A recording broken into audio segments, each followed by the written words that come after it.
Hello and welcome to Your Best Car. My name's Garrett and I'm doing the walk-around video of this 2022 BMW 330E.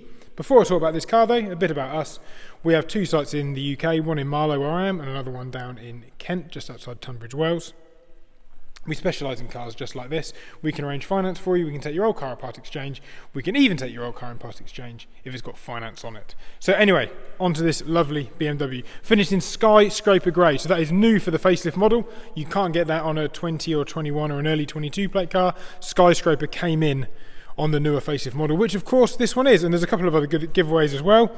If you can't tell the difference on the colour, you've got this wonderful new front bumper with the black accents at the bottom. Looks a lot more aggressive, a lot sharper than the older car in my opinion. This one's also got a visibility pack, which means you get the automatic high beam assist there, which you can see.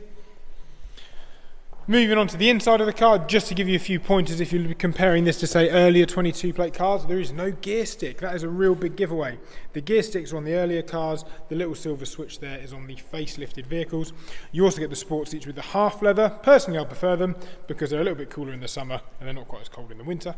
But there you go. And most importantly, the main reason that people go for the newer one is you get that huge centre console display which links together with the centre dashboard. As you can see, that is all one piece.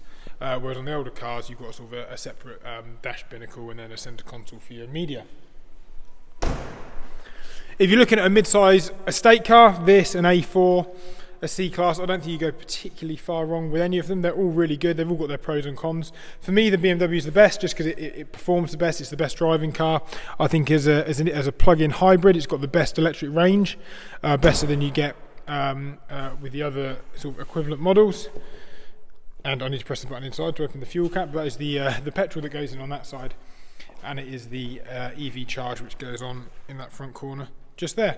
The M Sport Pro gets these bigger alloy wheels, the black accents which I think they call Shadowline Plus, which is all of the window surrounds, the window tints, and the same on the front, along with those wonderful alloy wheels, all wrapped in premium run flat tyres. This particular car is VAT qualifying, comes with 2 keys, lock and wheel nut, BMW mats and everything you'd expect.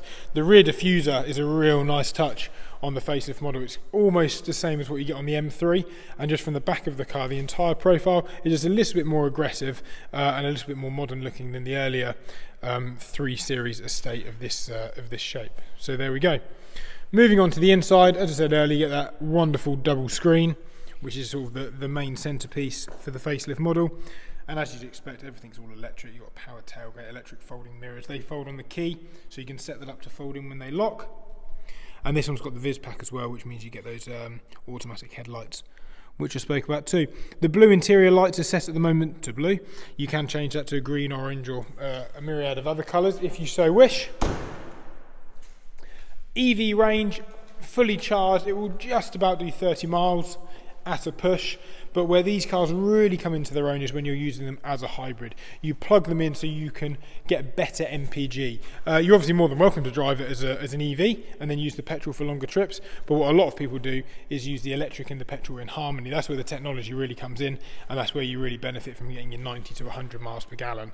The alternative is you drive it fully EV till the EV runs out, and then obviously you're just driving a 2-litre turbo petrol, which is going to give you sort of 40 to the gallon, I'd have thought. So it's entirely up to you, but we find if you plug them in, use them, it will put the EV power in as and when to kind of maximise your overall economy, rather than just giving you full electric for 25 miles, 30 miles, or whatever it is.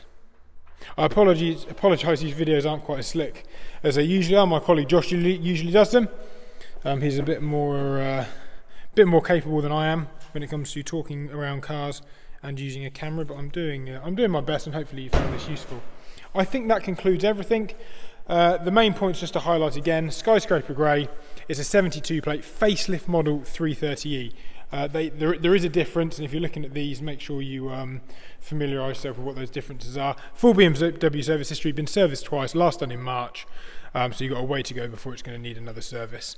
And I think that concludes it. Any further questions, please get in touch with the team and we'll happily try and assist you.